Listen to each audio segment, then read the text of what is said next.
ये भी पाप है। अब कुछ लोग कहते हैं महाराज जी हमने तो कोई पाप किया नहीं, पर हमें यह कष्ट क्यों मिला? आपने नहीं किया, पर आपने जरूर किसी की संत की भक्त की निंदा सुनी होगी या करी होगी, ये भी एक पाप है। तो वाणी से भी पाप होता। जब आप बुराई करते हो, ये क्या हो रहा है? हम भगवान की कथा सुना रहे हैं, ये पुण्य हो रहा है। आप भगवान की कथा सुन रहे हैं, ये पुण्य हो रहा है। मैं अभी किसी साधु की निंदा सुनाने लग जाऊं आपको, और आप किसी साधु संत भक्त की निंदा सुनने लग जाएं, तो मैं निंदा सुनाऊंगा तो वो मेरे को सुनाने का पाप लगेगा, और आपको सुनने का पाप लगेगा। इसलिए आंखों से भी पाप होते हैं गलत दृश्य देखने का, कानों से भी पाप होते हैं गलत सुनने का, वाणी से भी पाप होता है गलत बोलने का, और शरीर से भी पाप होता है। आपने किसी को एक थप्पड़ मार दिया, किसी को आपने मार ही डाला, चींटी को मार डाला जानकर, पक्षी को मार डाला जानकर, ये शारीरिक पाप है। मानसिक पाप भी होता है। जैसे आप सोचो कि मेरा विवाह इस आदमी से क्यों हो गया, वो देखो कितना सुंदर, उससे होता तो बल्ले बल्ले थी। आपने किया कुछ नहीं, केवल सोच लिया। आपने पराये पुरुष के बारे में सोच लिया, या पराई स्त्री के बारे में सोच लिया। आपने किया कुछ नहीं, छुआ भी नहीं, पर मन से क्या किया आपने? बोलो, क्या किया? सोचना भी पाप है, नहीं है? एक पतिव्रता नारी है, वो पर पुरुष के बारे में केवल सोचने लग जाए, पाप तो है ही ना। तो पाप जरूरी नहीं है कि हम आपके थप्पड़ मारें, आपको तलवार से काटें तो ही पाप है, नहीं। सोचा गया ये भी पाप है। क्यों सोचा आपने सोच लिया, मतलब पतिव्रता नारी की सीढ़ी से आप उतरकर एक सीढ़ी नीचे खड़े हो गए, केवल सोचने मात्र से।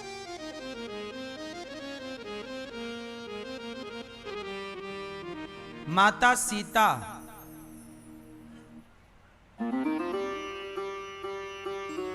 जब लव कुश आए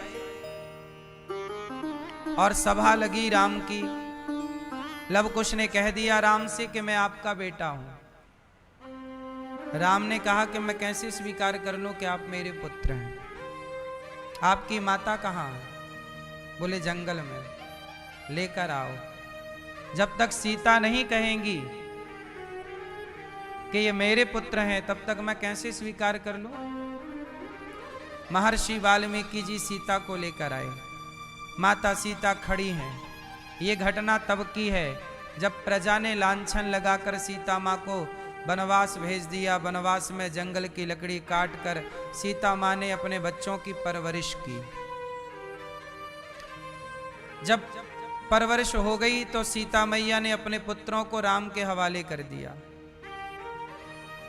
और अब वक्त था परीक्षा देने का। परीक्षा देना है।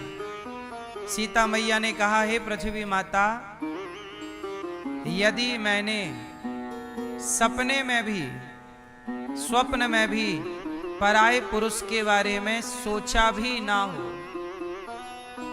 तो हे पृथ्वी मां, यदि मेरी वाणी सत्य है, यदि मैंने राम के सिवा किसी पुरुष के बारे में कभी सोचा भी नहीं, सोच भी नहीं गई, मन नहीं गया, तो हे पृथ्वी मां, आप मुझे अपनी गोद में स्थान दे दो। और यदि मेरा मन किसी पुरुष में गया हो, तो हे पृथ्वी मां, आप मुझे अपनी गोद में स्थान मत देना। सोचिए, सीता मां कह रही हैं कि मेरा मन भी, मतलब मन पर भी कंट्रोल देखिए कि क्या मजाल के मन पराये पुरुष की तरफ, पराई स्त्री की तरफ जरा झांक ले। आजकल तो आदमी किसी के घर का दरवाजा खुला रह जाए या कमरे का, तो खड़े होकर ऐसे झांक लेता है, नहीं क्या चल रहा है अंदर। और मौका मिल जाए तो वो खड़ा होके और छेद से देखने और लग जाएगा। बोलो हाँ। लेकिन धन्य है माता सीता, अपने मन पर इतना कंट्रोल कि मन सोचा भी नहीं हो, हे धरती माता, यदि मैंने किसी दूसरे राम के सिवा किसी और के बारे में सोचा हो तो आप कभी गोद में स्थान ना देना, और नहीं सोचा तो हे माता आप मुझे अपनी गोद में स्थान दे दो। ये कहते ही पृथ्वी फट गई बीच से, पृथ्वी माता प्रकट हो गई, माता सीता उनकी गोद में बैठ गई। सबके देखते देखते माता सीता धरती में समा गई। ये क्या थी सीता मां की परीक्षा थी। समाज क्या लेना चाहता है? परीक्षा। ये दुनिया आपकी क्या लेना चाहता है? परीक्षा। अब यहां एक सवाल खड़ा हुआ कि सीता मां ने परीक्षा दी, पर कब दी? जब लवकुश पैदा हो गए। सीता मां तब भी तो परीक्षा दे सकती थी ना, जब धोबी ने लांछन लगाया था। आप धोबी ने क्या बोला कि रावण के घर रहकर आई हैं सीता, पता नहीं शुद्ध हैं कि अशुद्ध हैं। जिस दिन लांछन लगा सीता मैया उस दिन भी तो परीक्षा दे सकती थी, और परीक्षा दे के सिद्ध कर देती कि मैं साफ हूं। मैं अग्नि परीक्षा देती हूं या कोई भी परीक्षा दे के डिसीजन हो जाता, तो फिर सीता मां को वनवास नहीं जाना पड़ता ना। क्यों जी, बात सही ना? समाधान था कि नहीं? भाई परीक्षा तो दी ही ना सीता मैया, पर बाद में दी। यदि पहले ही दे देती तो वनवास नहीं जाना पड़ता। क्यों जी, ये ऑप्शन सही है कि गलत है? बोलो। सही है, बिल्कुल सही है। अब सवाल खड़ा हुआ कि सीता मैया ने क्यों नहीं दी? पहले ही परीक्षा दे देती। चलो आप बताओ, दादाजी बताओ, सीता मां ने पहले परीक्षा क्यों नहीं दी? दे देती तो वनवास जाने की झंझट खत्म। आप बताओ क्यों नहीं दी परीक्षा पहले? हैं? आप बताओ। नहीं बताओगी? गुस्सा हो क्या? मैया आप बताओ क्यों नहीं दी परीक्षा माता ने?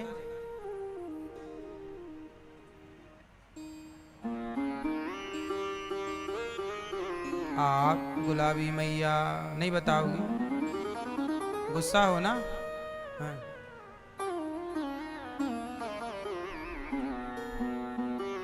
लाल मैया बताओ, गुलाबी मैया बताओ।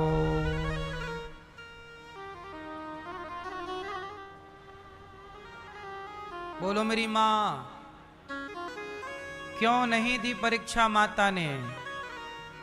इसका कारण था क्या?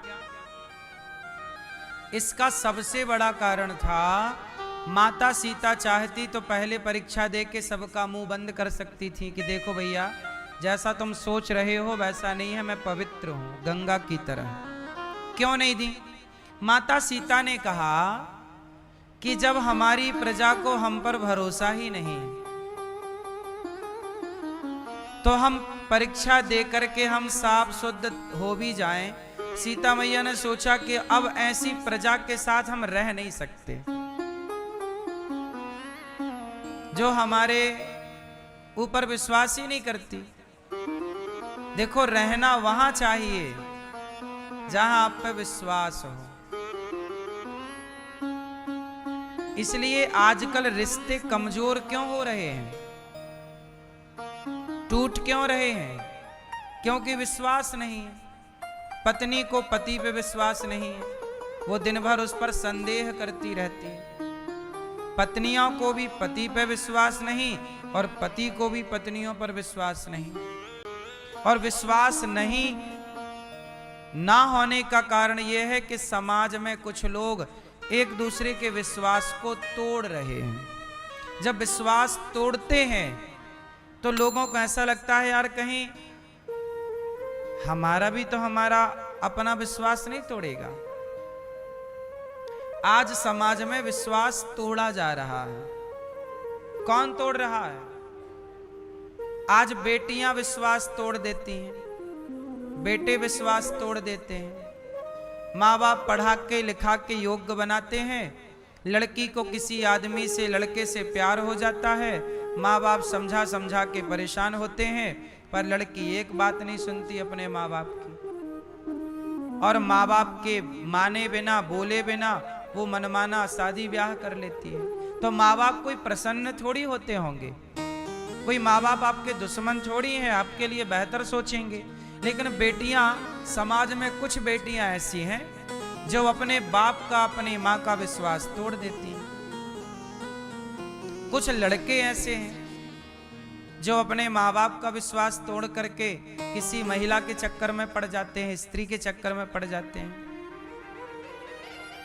उन्हें फर्क नहीं पड़ता कि मेरी माँ रो रही होगी कि बाप रो रहा होगा। उन्हें तो बस अपना स्वार्थ नजर आता है कि मैं इस लड़की के संग रहूं, मैं इसके साथ रहूं। वो माँ बाप के भाव को, फीलिंग को समझना नहीं चाहते, क्योंकि माँ बाप वाली फीलिंग, भावनाएं अभी उनके अंदर हुई नहीं ना, तैयार, डेवलप नहीं हुई। तो विश्वास समाज में तोड़ा जा रहा है। अब बेटा अपनी माँ को वृद्धाश्रम छोड़ देता है तो ये विश्वास तोड़ ही तो देना है ना। आजकल बेटा विश्वास तोड़ रहा है, बेटियां विश्वास तोड़ रही हैं, पत्नियां विश्वास, पत्नियां भी। अब देखो ना, वो एक मैया थी, अपने दामाद के संग भाग गई। उसकी बेटी के लिए लड़का आया, और जो बेटी के लिए आया तो सास बोली बेटी का ब्याह बाद में करेंगे, चल पहले तेरे से हम कर लेते हैं।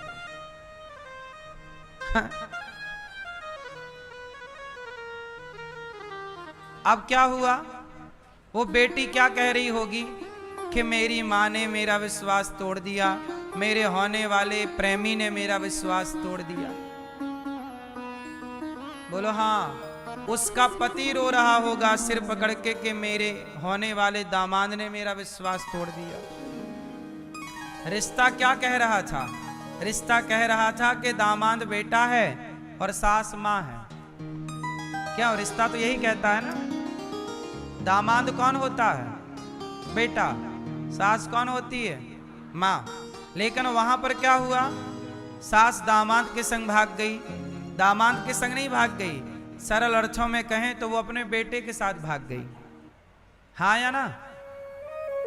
बोलो हाँ कि ना? क्या हुआ? वो तो भाग गई। इससे क्या हुआ कि रिश्तों से विश्वास उठना शुरू हो गया। रिश्तों से विश्वास उठना शुरू हो गया। एक साधु गलत काम करता है ना, तो आप लोगों का सारे साधु समाज से, सारे साधु संतों से विश्वास उठ जाता है। एक गलती करता है और विश्वास सबसे खत्म हो जाता है। इसलिए विश्वास बनाना, विश्वास जमाने में सालों लग जाते हैं और विश्वास को बिगाड़ने में 5 मिनट लगता है। बात सही है? इसलिए कहता हूं कि सीता मां उस प्रजा के साथ रहना ही नहीं चाहती जिस प्रजा को सीता माता पर भरोसा ना हो। और सच कहता हूं, वहां नहीं रहना चाहिए जहां आप पर भरोसा ना हो। इसलिए अपने जीवन में ऐसा काम करो कि आप पर सबको भरोसा हो। कुछ ऐसा ना कर लेना कि आप से दुनिया का भरोसा उठ जाए। भरोसा उठे उससे पहले आप ही उठ जाओ। पर भरोसा ना उठने पावे। क्यों?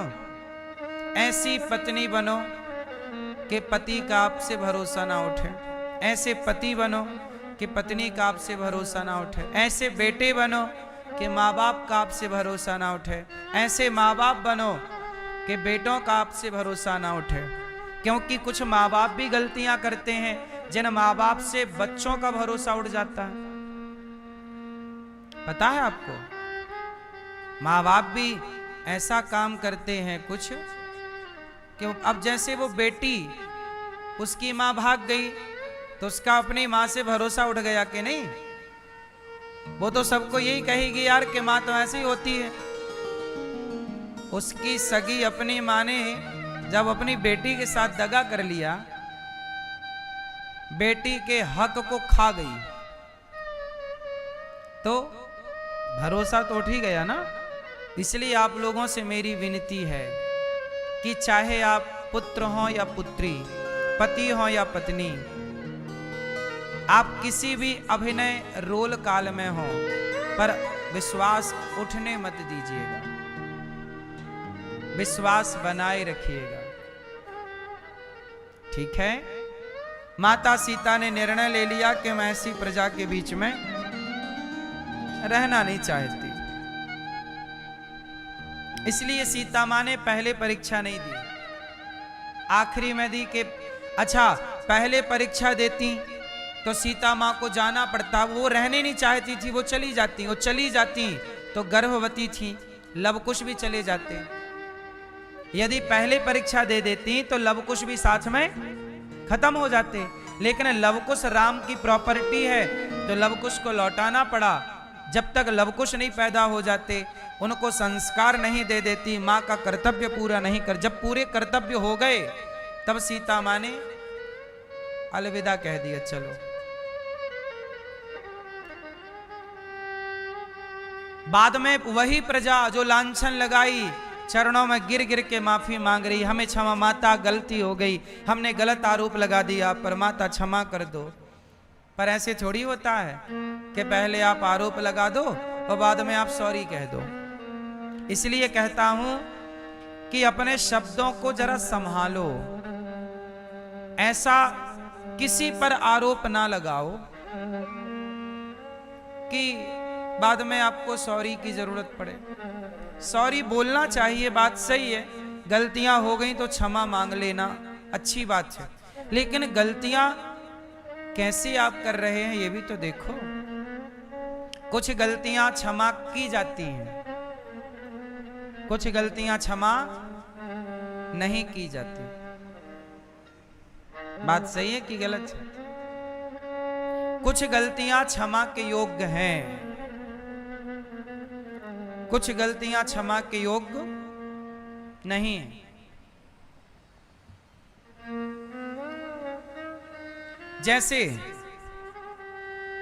जैसे गुरु द्रोणाचार्य के पुत्र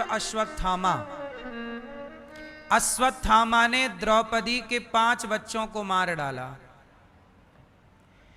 तब अश्वत्थामा की गलती को क्षमा कर दिया गया द्रौपदी के द्वारा। पर वही अश्वत्थामा ने जब उत्तरा के गर्भ को मारने के लिए ब्रह्मास्त्र चलाया तो भगवान श्री कृष्ण ने उसे क्षमा नहीं किया। 5 बेटों को मार दिया तो क्षमा कर दिया, और 1 बच्चे को मारना चाहा तो क्षमा नहीं किया। क्यों? क्योंकि जिन 5 बच्चों को मारा वो 5 बच्चे बड़े थे, लेकिन ये जो उत्तरा का गर्भ था, ये बच्चा भी पैदा नहीं हुआ था, अभी मां के पेट में था, और गर्भ के बच्चे को मारने अश्वत्थामा ने ब्रह्मास्त्र चलाया। तब भगवान ने कहा, अश्वत्थामा तुमने पहले गलती की 5 बच्चों को मारने की, वो क्षमा कर दी, लेकिन ये बच्चा तो पैदा नहीं हुआ और तुम गर्भ को नष्ट करना चाह रहे हो। अब तुम्हारी गलती क्षमा करने के योग्य नहीं।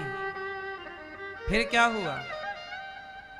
अश्वत्थामा के सिर की मणि निकालकर अपमान करके निकाला, और भगवान कृष्ण बोले, जा मैं तुझे दंड देता हूं कि तू अमर हो जा। सवाल खड़ा हुआ, महाराज ये दंड है कि वरदान? आपने अमर बना दिया, सब लोग अमर होना चाहते हैं। बोले नहीं, ये अमर होगा, इसे भूख लगेगी पर खा ना पाएगा, प्यास लगेगी पर पानी पी ना पाएगा, ऐसे अमर रहेगा। अब सोचो ऐसी अमरता क्या करेगी कि जहां पानी ना पी सके, पेट भर खा ना सके, जहां घाव है तो है, भर नहीं सकते घाव। आज भी अश्वत्थामा के सिर में वो घाव है, जहां मणि निकाली तो आज भी घाव है। युग बीत गए पर घाव नहीं भरा। ऐसी अमरता तो रोज की मृत्यु है ना। अपराध बड़ा है तो दंड भी बड़ा है, अपराध छोटा है दंड भी छोटा। इसलिए कहता हूं कि अपराध करने से बचो।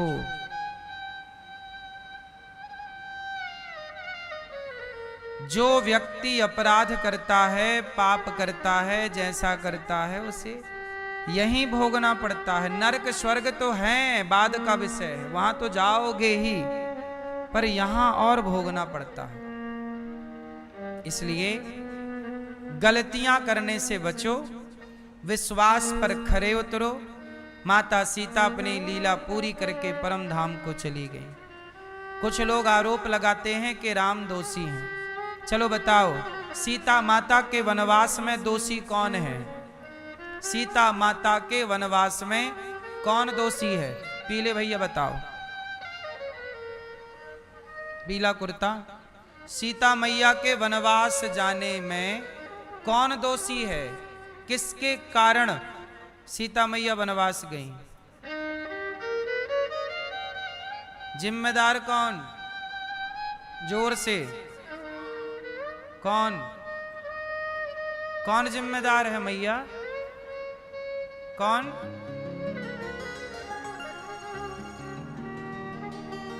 ओ मेरी मां, माता सीता के वनवास में, वनवास जाने में जिम्मेदार कौन? कौन पीछे वाली मैया? कौन? कुछ लोग कहते हैं राम। राम ने अपनी पत्नी को वनवास भेज दिया। कैसे राम थे? कुछ लोग कहते हैं, आप लोग राम को बड़ा महान कहते हैं, राम ने तो अपनी गर्भवती पत्नी को वनवास भेज दिया। तो राम कैसे बढ़े? कोई अपनी पत्नी को वनवास भेज दे, गर्भवती नारी को, ये सही है कि गलत है? गलत है। तो क्या राम गलत है? नहीं। तो कौन गलत है? बोलो। चलो, समाज ने कहा कि आपकी पत्नी गलत है, तो क्या समाज के कहने से राम को स्वीकार कर लेना चाहिए? भाई राम भी तो कहते, भाई तुम गलत कह रहे हो, ये मेरी पत्नी है, मुझे अग्नि परीक्षा देके कह चुकी है कि मैं साफ हूं, शुद्ध हूं, पवित्र हूं। भाई पति भी तो पत्नी का पक्ष लेगा ना। तो राम ने समाज की बात तो सुनी, सीता मां की बात क्यों नहीं सुनी? बताओ। फास्ट। चश्मा वाली मैया पीछे। मैया, राम को, चलो प्रजा गलत है तो राम को तो एक बार बोलना चाहिए ना कि मेरी सीता परीक्षा दे चुकी, और सीता मां वैसे भी अग्नि परीक्षा दे चुकी थी लंका से आने के बाद। ये बात बताई गई पर प्रजा ने ये बात मानी नहीं। प्रजा बोली कोई हमने थोड़ी देखा है अग्नि परीक्षा देते हुए। अब बताओ कि राम ने उस समय सीता मां का पक्ष क्यों नहीं लिया, प्रजा का पक्ष क्यों लिया? भाई राम तो प्रजा का पक्ष ले रहे हैं ना, कि प्रजा बोल रही है मतलब सही ही बोल रही होगी सीता मां को वनवास। तो बताओ राम ने सीता मां का पक्ष क्यों नहीं लिया? उत्तर क्यों मैया? हैं? सुनो, राम ने सीता मां का पक्ष इसलिए नहीं लिया, अब देखो इस कारण को बहुत ध्यान से सुनना, क्योंकि यही कारण है। यदि आपकी समझ में आ गया तो ये पूरी कहानी सॉल्व हो जाएगी, और इतना समझ में नहीं आया तो उलझी रहेगी कहानी सारी जिंदगी। सुनो, राम ने प्रजा का पक्ष लिया, सीता मां का पक्ष नहीं लिया। कारण क्या?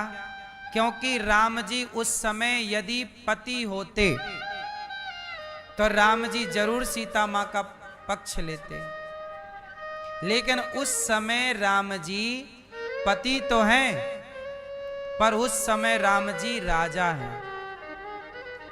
और राजा, बताओ आप लोग कैसा राजा चाहते हो? जो परिवार की बात सुने या प्रजा की बात सुने? जब आप राजा ऐसा चाहते हैं कि प्रजा की बात सुने, तो राम ने भी तो प्रजा की बात सुनी। क्योंकि राम यदि परिवार की बात सुनते, सीता मां को वनवास ना भेजते, तो लोग क्या बोलते कि राम जी को तो प्रजा से मतलब ही नहीं है। फिर राम जी समाज को ये मैसेज कैसे देते कि प्रजा के लिए परिवार का त्याग करना पड़े? आज के नेताओं को मैसेज है राम जी की इस कथा से कि देश के लिए परिवार का त्याग करना पड़े तो त्याग दो, पर देश का, प्रजा का कल्याण चाहो। आज हमारे देश के नेता कैसे हैं? कुछ नेता जो अपने परिवार का पेट भरने में लगे हैं, जिन्हें प्रजा से कोई मतलब नहीं है, जिन्हें क्षेत्र के विकास से कोई मतलब नहीं, केवल अपने परिवार का पेट भरने में लगे हैं, परिवार के लिए कमा रहे हैं। राम जी को उन नेताओं के लिए, उन राजाओं के लिए राम जी प्रेरणा बने कि देखो, जब निर्णय हो कि प्रजा को चुने कि परिवार को। आज बताइए, हमारे देश के बहुत से नेता परिवारवाद में जी रहे हैं कि नहीं? बोलो। परिवारवाद से बाहर निकलते ही नहीं है। उन्हें प्रजा से कोई मतलब नहीं, उन्हें केवल अपने परिवार से मतलब है। मां को अपने बेटे से मतलब है, बाप को अपने बेटे से मतलब है, तो किसी को भतीजे से मतलब है। यही चल रहा है नेताओं का। नेताओं का क्या चलता है? ये मेरा भतीजा, ये मेरा बेटा, उसी बेटे के चक्कर में लगे हैं। भले बेटा नालायक हो, पर नेताजी का बेटा है तो उसे नेता बनाना है, भले वो अक्लहीन हो। राम जी ने ऐसा नहीं किया। राम जी ने कहा कि सीता गर्भवती हैं। अच्छा ये बताओ, सीता गर्भवती हैं, लव कुश का जन्म हुआ। कहां जन्म हुआ? ऋषि के आश्रम में, साधु के आश्रम में। आपके बच्चों को संस्कार कहां मिल सकते हैं? राजाओं के पास या ऋषियों के पास? इसलिए राम ने कहा, और ये बात माता सीता ने कही। जब सीता मां को पता चला कि मैं गर्भवती हूं, तो राम जी को बताया कि आप पिता बनने वाले हैं। तो राम जी ने कहा, सीता मेरे से कुछ मांगो, तुमने बड़ी अच्छी खबर दी, क्या चाहती हो? सीता मैया बोली, ये बात वाल्मीकि रामायण में लिखी है। सीता मैया बोली कि स्वामी, मेरी ये इच्छा है कि मैं अपने बच्चों को इन राजमहलों में जन्म ना दूं, साधु संतों की कुटिया में जन्म दूं, ताकि संतों की तरह मजबूत और संस्कारवान बच्चे होंगे, तब ये राज सत्ता चला पाएंगे। क्योंकि पूरी अयोध्या की जिम्मेदारी अब राम के बाद किसकी है? राम के पुत्रों की। इसलिए आपका पुत्र योग्य होगा तो आपके परिवार को, आपके व्यापार को संभाल के रखेगा। आपका पुत्र नालायक निकल जाएगा तो आपकी सारी मेहनत, सारी जिंदगी की कमाई बर्बाद कर देगा। आपके यश में, आपके नाम में कलंक लगा देगा। इसलिए आपकी सबसे बड़ी प्रॉपर्टी आपके बच्चे हैं। आपकी सबसे बड़ी संपत्ति क्या है? आपकी संतान। इसलिए आप अपने बच्चों को योग्य बनाने में समय लगाओ, काबिल बनाओ, संस्कारी बनाओ। यदि बच्चे रास्ता भटक गए, नालायक निकल गए, तो आपकी सारी जिंदगी की जो कमाई थी वो जीरो हो गई कि नहीं? बोलो, शून्य हो गई। क्योंकि आपका अब सूर्य अस्त होने वाला है। अब तो बच्चे ना संभालेंगे तुम्हारी चीजों को। तो बच्चे संभालने योग्य हैं क्या? संभाल पाएंगे क्या? आजकल समस्या जानते हो क्या है?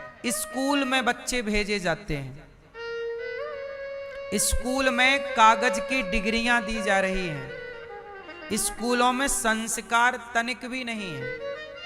कैसे रिश्ते निभाने हैं, कैसे रिश्ते चलाने हैं, बड़ों का कैसे आदर हो, क्या जिम्मेदारी है, ये कहां पढ़ाया जा रहा है?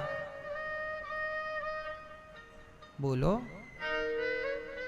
इसलिए आजकल डिग्रियां तो हैं सबके पास, संस्कार नहीं है। इसलिए आप लोग स्कूल के भरोसे ना रहो। बार बार समझा रहा हूं एक बात, स्कूल के भरोसे ना रहो। सीता मां स्वयं भी लव कुश को पढ़ाती हैं, संस्कार दे रही हैं, परिश्रमी मेहनती बना रही हैं। अच्छा, सीता मां के पिता का नाम बताओ क्या है? जोर से, जोर से। राजा जनक। जनक जी इतने बड़े राजा हैं। जब राम जी ने उन्हें वनवास भेजा तो क्या सीता मैया अपने पिता के घर नहीं जा सकती थी? क्या राजा जनक मना कर देते क्या कि मेरी गर्भवती बेटी आई है तो मैं तुझे घर पे नहीं रखूंगा? ऐसा तो नहीं थे ना जनक जी, वो रख लेते। सीता मां चली जाती ना अपने पिता के घर, आज की बेटी की तरह। पर सीता मां पिता के घर नहीं गई, पति के घर नहीं गई, एक साधु के घर गई।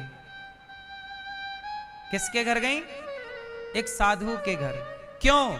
क्योंकि सीता मां को पता था कि बच्चों का संस्कार पिता के घर ना होगा, पति के घर ना होगा, कोई साधु ही संस्कारवान बना सकता है मेरे बच्चों को।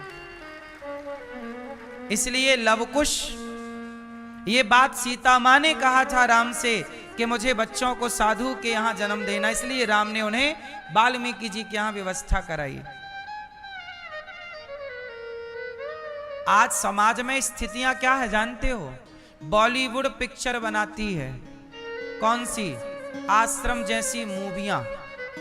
इन मूवियों में क्या दिखाया गया कि साधु लोग कितने खराब हैं, संत लोग कितने खराब हैं। साधु संतों के बारे में कितना गलत तरीके से बॉलीवुड ने दिखाया।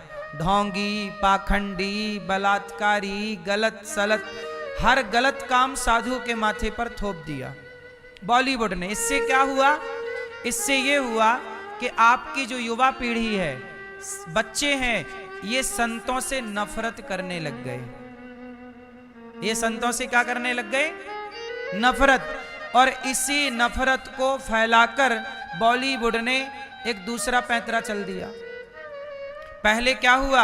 आपके बच्चों को संतों के प्रति नफरत पैदा की, और जब नफरत हो गई तो बच्चे तो हैं, वो साधु से नहीं जुड़ेंगे तो कहीं तो जुड़ेंगे। तो बॉलीवुड ने जंगली रमी का प्रचार शुरू कर दिया, जुए का, कि घर बैठो ऑनलाइन जुआ खेलो। इससे क्या होगा?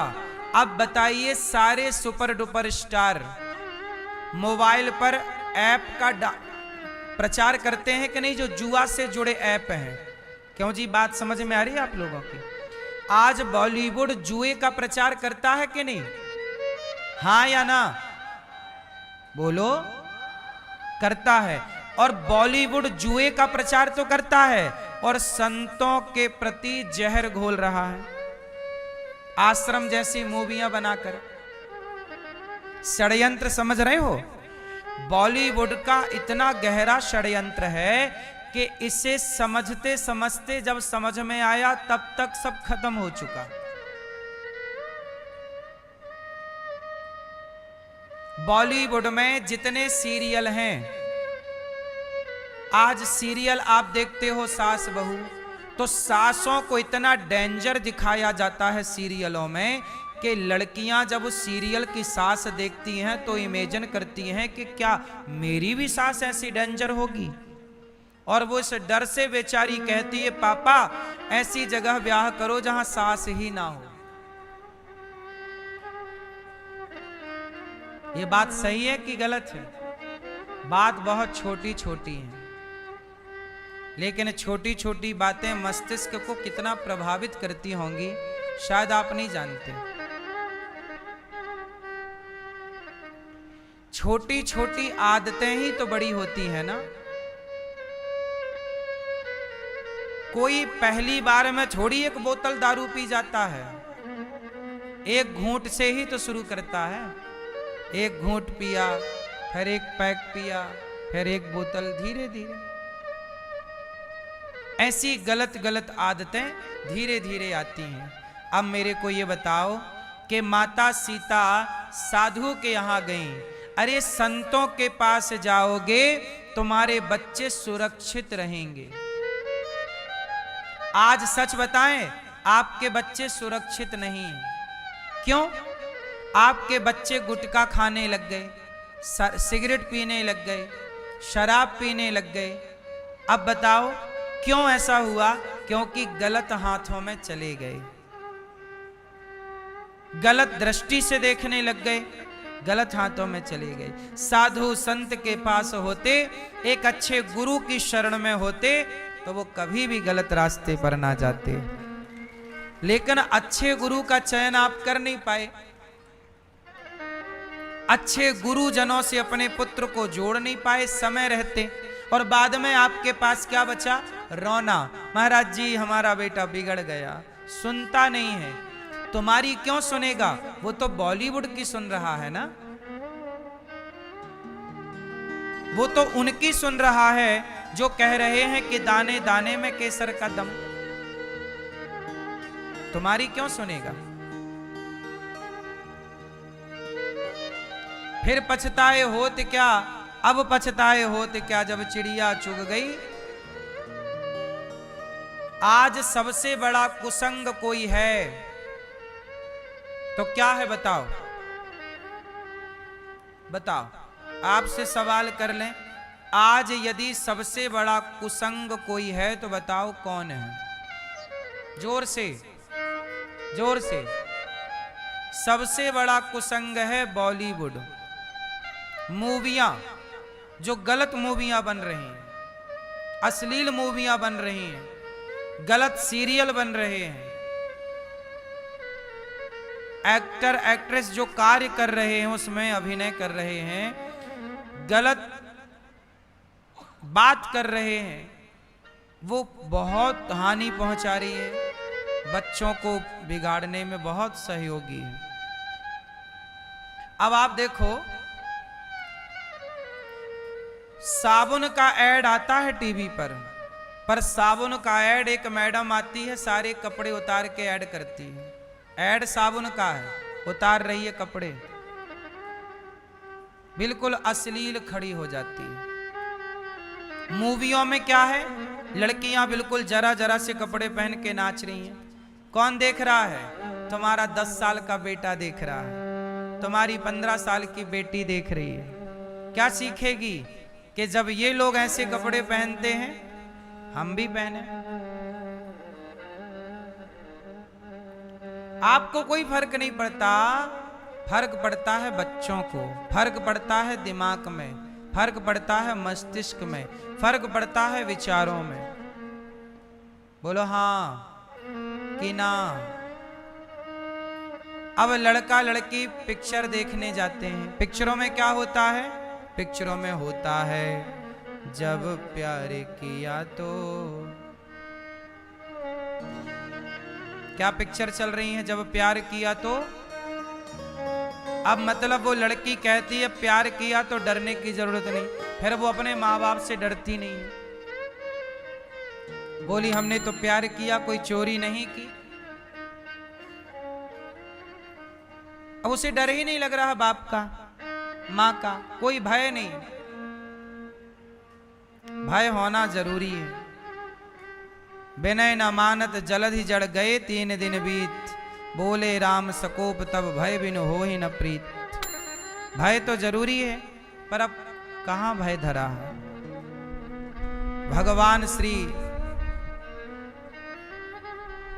कृष्ण का प्राकट्य हुआ इसलिए कि वो धर्म की स्थापना कर सकें और पापियों को भयभीत कर सकें अपने धर्म से।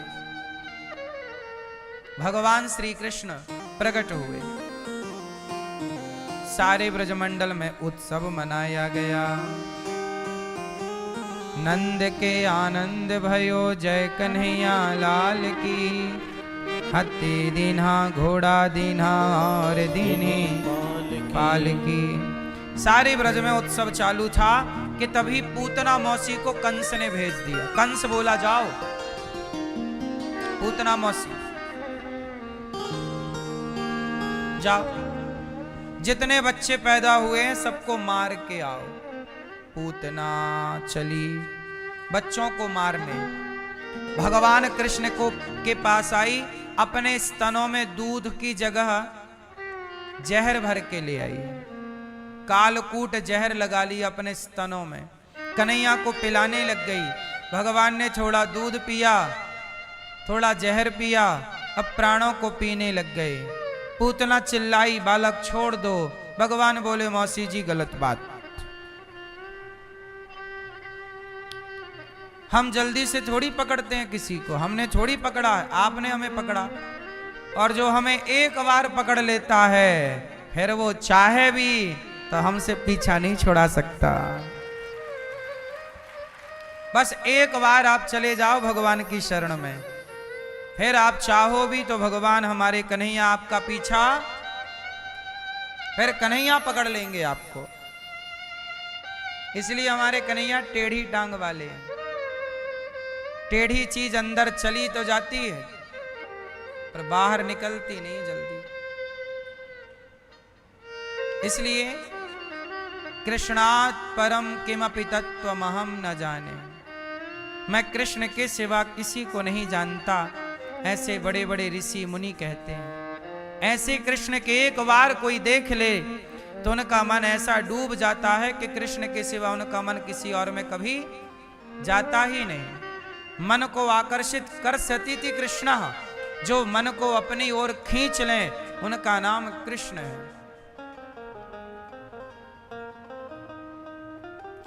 पूतना मौसी को देखकर भगवान ने आंखें बंद कर ली।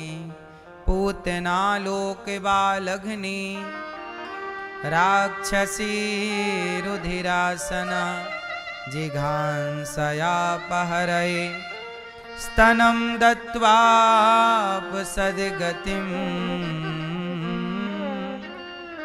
पूतना बच्चों को मार करके खा जाती थी।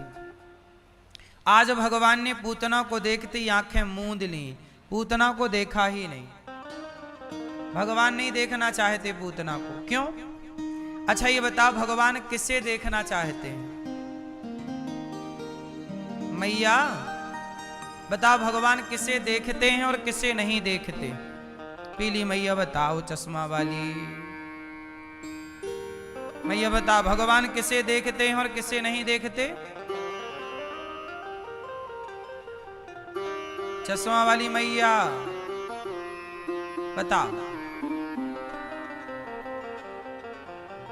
टोपी वाले भैया बताओ, बताओ भगवान किसे देखते हैं और किसे नहीं देखते? बताओ भगवान किसे नहीं देखते? किसे नहीं देखते हैं? आपके पड़ोसी को नहीं देखते? बताओ भगवान किसे नहीं देखते बेटा बताओ? जिसके मन में कपट होता है। जिसके मन में क्या होता है? जिसके मन में कपट होता है भगवान उसे कभी नहीं देखते। और जिसका मन निर्मल होता है भगवान सदा उसे देखते हैं। निर्मल मन जन सो मोहि पावा, मोहि कपट छल छिद्र न भावा। निर्मल मन जन सो मोहि पावा, निर्मल मन जन सो मोहि पावा।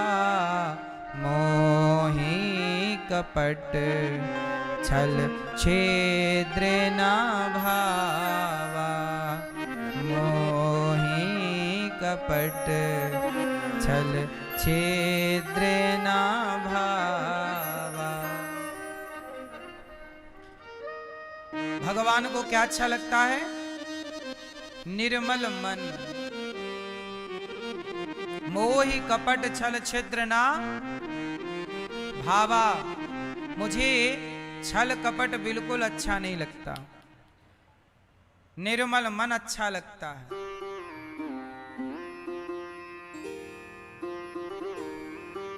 इसलिए कहता हूं मन को निर्मल रखो, मन को निर्मल बनाओ। कैसे बनेगा निर्मल मन? कैसे होगा बताओ? मन निर्मल कैसे होता है? पूतना के मन में कपट था, बाहर से बड़ी सुंदर लग रही है पर भीतर क्या भरा था? जहर पिलाने गई है ना, जहर कपट है। भीतर से कुछ और है और बाहर से। भगवान बोलते हैं ऐसे लोग मुझे बिल्कुल पसंद नहीं जो बाहर से कुछ और हों और भीतर से कुछ और। भगवान कहते हैं मुझे वो लोग अच्छे लगते हैं जो भीतर से भी निर्मल हों और बाहर से भी। अच्छा ये बताओ निर्मल कौन? आप में से कितने लोग निर्मल मन के हैं? जो आप में से निर्मल मन के हैं कृपया हमें दर्शन दो। किस किस का मन निर्मल है? किसके मन में छल कपट नहीं है, ईर्ष्या द्वेष नहीं है, निंदा चुगली नहीं है? किस किस का मन निर्मल है? दर्शन।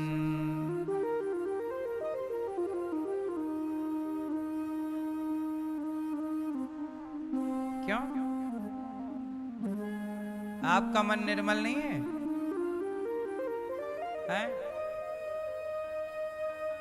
निर्मल?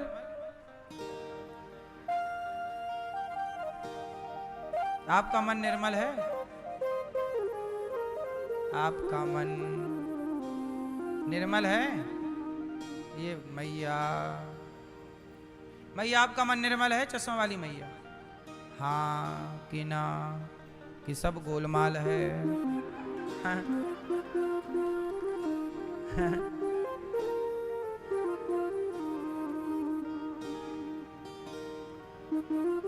क्यों? आपका मन निर्मल है मैया? और लाल मैया आपका? लाल मैया आपका मन निर्मल है? सही बताओ, खाओ मां कसम।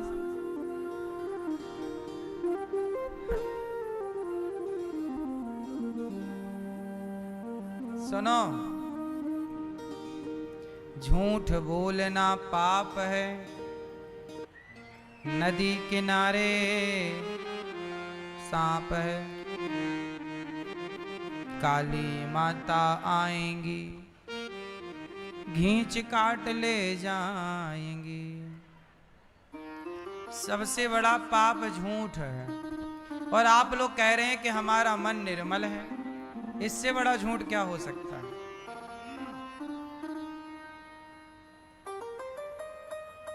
करोड़ों में कोई एक ऐसा होगा जिसका मन बिल्कुल निर्मल है।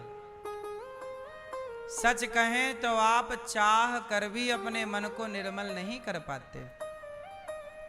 आपके मन में छल कपट होता है, ईर्ष्या द्वेष होती है, सबको ईर्ष्या होती है।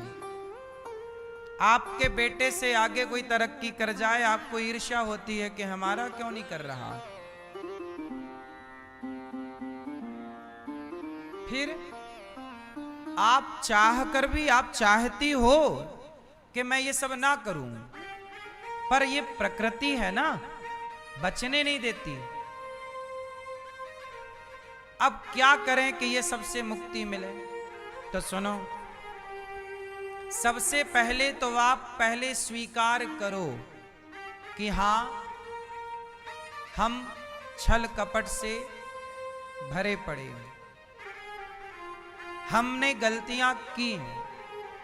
देखो, भगवान कहते हैं कि तुम गलतियां करते हो, ये प्रॉब्लम नहीं है, तुम गलतियां स्वीकार नहीं करते, ये प्रॉब्लम है। रावण ने सीता मां को चुराया, ये प्रॉब्लम नहीं है। प्रॉब्लम ये है कि चुरा कर भी, गलत कर कर भी उसने गलती को स्वीकार नहीं किया। यदि रावण चुराया सीता माता को, तो राम जी ने बोला ना, हनुमान जी ने क्या बोला? जाओ शरण में जाओ, राम क्षमा कर देंगे। रावण शरण में आता तो क्या क्षमा नहीं करते? पर समस्या क्या है कि रावण शरण में गया ही नहीं, गलती को स्वीकार किया ही नहीं किया, मर गया पर उसने अपनी गलती स्वीकार। कुछ लोग ऐसे होते हैं जो मर जाते हैं पर अपनी गलती स्वीकार। इसलिए मेरे अंदर काम, क्रोध, लोभ, मोह, इस धरती में ऐसी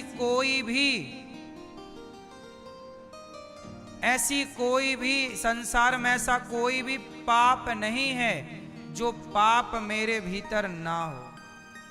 मैं करोड़ों जन्मों का पापी हूं और करोड़ों पाप मेरे भीतर बसते हैं। मैं पापी हूं, मेरा मन भी चंचल, बुद्धि में भी मलिनता, मेरे अंदर छल कपट, ईर्ष्या, द्वेष, निंदा, चुगली, अभिमान, कौन सी बुराई है जो मेरे भीतर ना हो।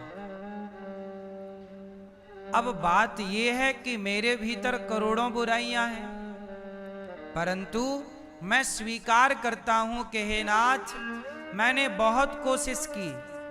देखो, जब गाय का बच्चा होता है तो गाय का बच्चा गंदा होता है। कैसा होता है? बोलो। गंदा, मलमूत्र में भीगा होता है। फिर बच्चे को चाटता कौन है? गाय। और चाट चाट के गैया उसे साफ करती। क्या वो बछड़ा स्वयं को साफ कर सकता था?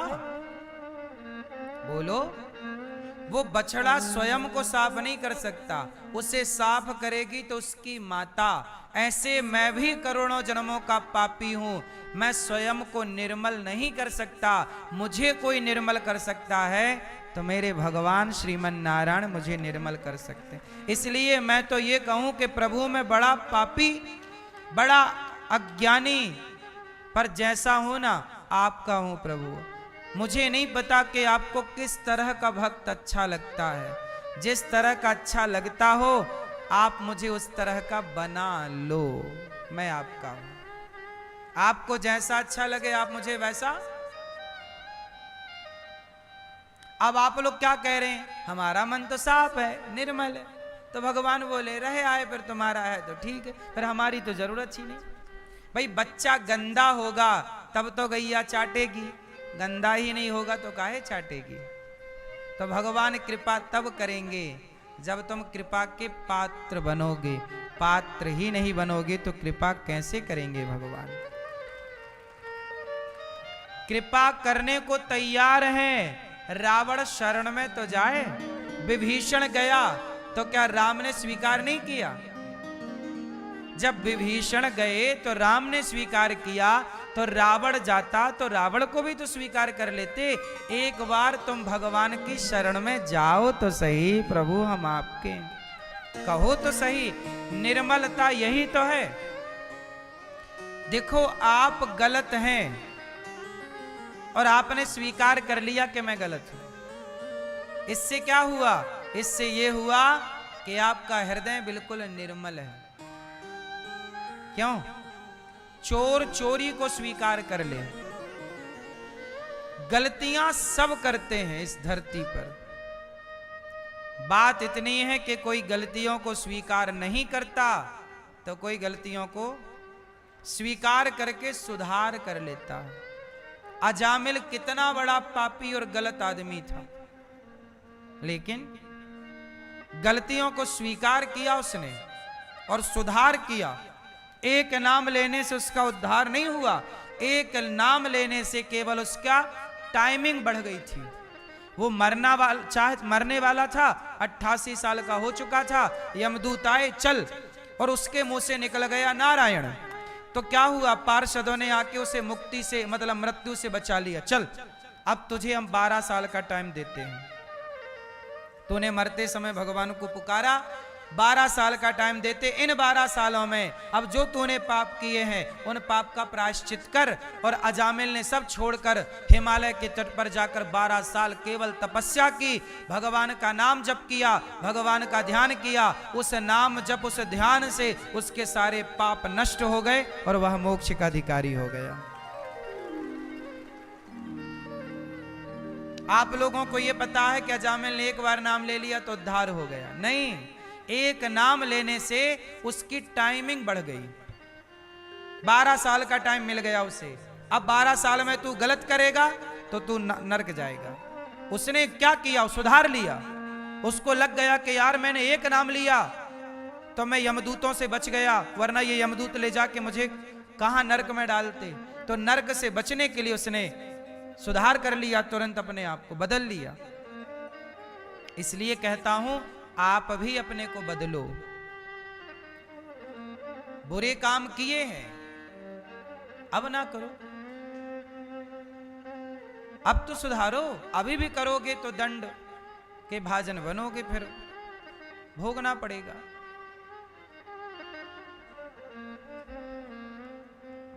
इसलिए पूतना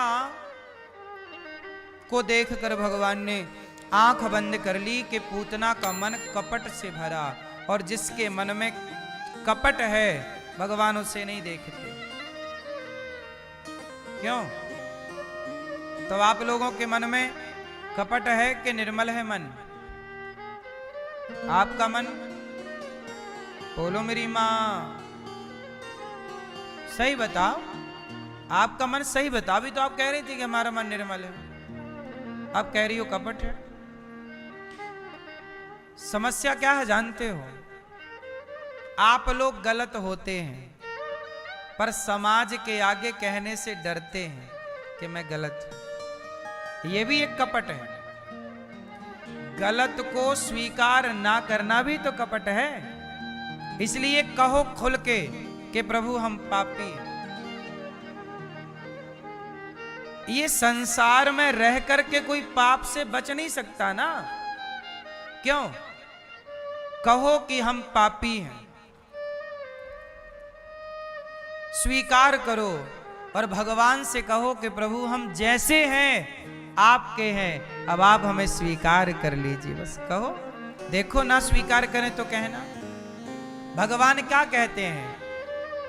अहम त्वा सर्व पापेभ्यो मोक्षयिष्यामि मां शुचा। तू कितना भी बड़ा पापी हो अर्जुन, तू मेरी शरण में आ जा। पापों से बचाने का काम केवल भगवान का है। जीव का केवल इतना काम है कि वो भगवान की शरण में जाए। विडंबना तो ये है कि जीव जाता ही नहीं। मनुष्य भगवान की शरण में नहीं जाता।